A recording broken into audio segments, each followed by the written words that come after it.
Okay, so hi, I'm Ben Galewsky, Senior Research Programmer at NCSA and part of the FunkX team, happily one of my favorite teams.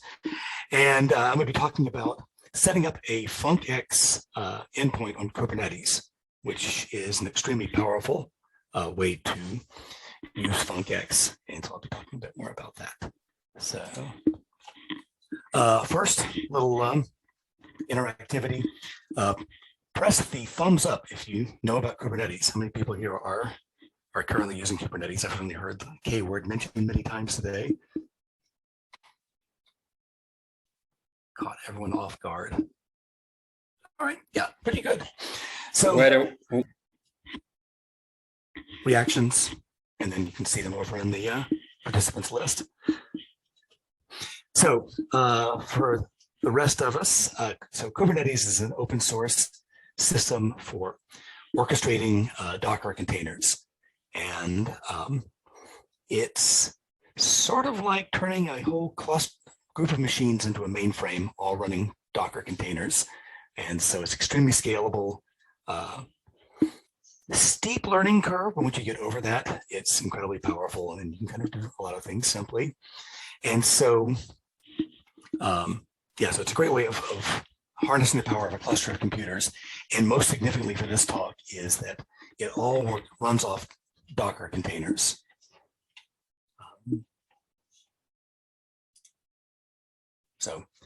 And then it can seem quite fiddly how to deploy things into Kubernetes. There's like all this YAML that's all over the place, and there's all these little components. But happily, there's a system called Helm, which is a package manager for Kubernetes applications. And so the author of the package writes all the YAML files, and you pull out things that people might want to configure and stick it into a configuration file. And then you provide default, so hopefully you can just deploy the whole thing without changing much, or you just tweak a few parameters. And then these Helm packages are typically published up on a public repository. So all you need to do is know the URL of the repository, and it will pull down the package, and you can just install stuff. And I'll be doing a live demo soon. But the FunkX Kubernetes endpoint exists as a Helm chart, and it takes some values. And the key ones are a tag for the endpoint. So we have different versions of the endpoint or different Python versions that they support, so that you might have to specify, although the default is pretty good. Much more interesting is the Docker image for the workers. So when tasks come into the endpoint, it'll say, oh, do I have a worker that runs the container that they asked for? If not, it'll fire one up. And so the great thing about that is you can bundle all of your dependencies into that Docker image, and then it makes the setup quite easy. Then you can tell it, basically how much it can scale up. And so it has like a, auto scaler that looks at the load, and if they start getting busy, then it'll add some more workers. So it can scale up and down automatically. And one of the other things you can specify in this endpoint configuration file is the UUID of your endpoint. So if you've used FunkX, you know that everything is a UUID. But an important one is for the endpoint. So if you want to run a function on an endpoint, you need to provide the UUID. If you're redeploying your Kubernetes endpoint, you don't want that changing because that may break everything else that's depending on it. And then the, probably the most complicated thing, well, actually you can safely say in any system, is authentication. So the endpoint authenticates as some user and talks to the FunkX web service. And so these aren't in any of the config files, but instead you stick them into your Kubernetes cluster as a secret. So they're safe there, and you can deploy as many endpoints as you want, and they'll all just share that same secret. And it's not too bad getting that, but it's not trivial. And so there's a link in this to the README that tells you exactly how to do it. So for today's demonstration, I'm going to be doing a live demo just because why not? And so what I wanted to do is to show how you can use something that maybe has some fairly complicated dependencies and be able to run funcx functions against them without having to install anything on your local machine. DL Hub, which was discussed in a couple of talks earlier, relies heavily on Docker images, very custom-built Docker images you can run your models in. That's a little more complicated than this demo. So what I'm going to do is I've used the geospatial library GDAL, and there's a Python library for it, but you have to install a bunch of C libraries in order to get it to run. And so that's a pain. So what we're going to do is we're going to create a Docker file that has all the GDAL stuff baked into it. We're going to create a values.yaml file for our endpoint that'll say, use my new Docker image. We'll deploy it, and then we'll define a function that'll compute the area of a geometry that you pass into it. So first off, the Docker file. Oh, this would have been so much easier if I could have used a off-the-shelf Docker image. This group called Thinkware has one. It was almost right, except it has an ancient version of Ubuntu in it.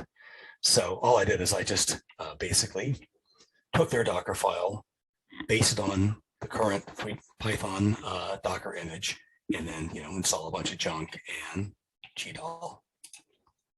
So built that, push it up to Docker Hub.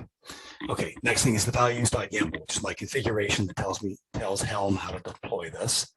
And so I tell it that the endpoint, I want to run Python 3.7 because that's what I'm running here on my local machine.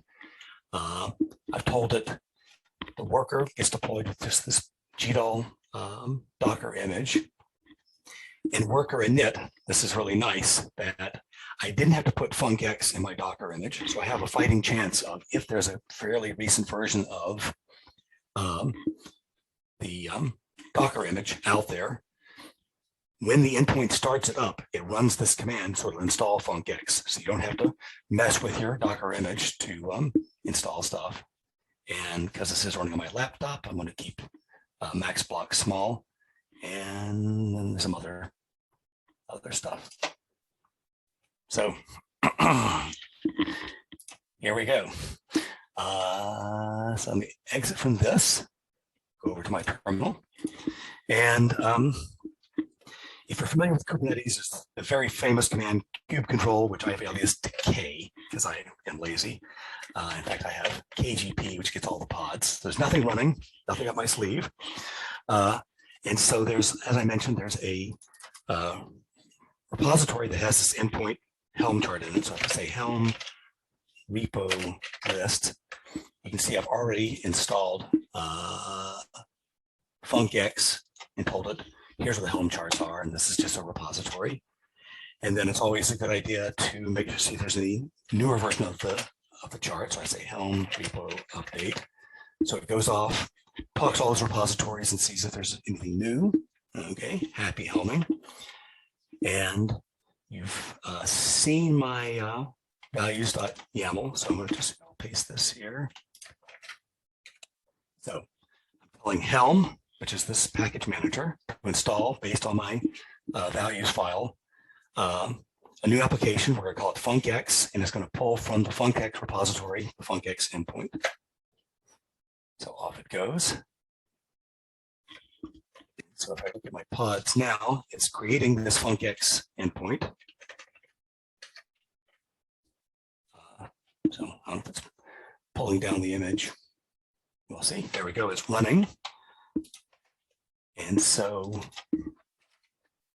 one thing I need, because I didn't specify the UUID, is I look in the log files, so kube control logs, and so it says starting endpoint, and here's the UUID. So let me copy that, and now go back to my notebook here. So I'm going to exercise this endpoint. So funcx client, and I paste in here my UUID.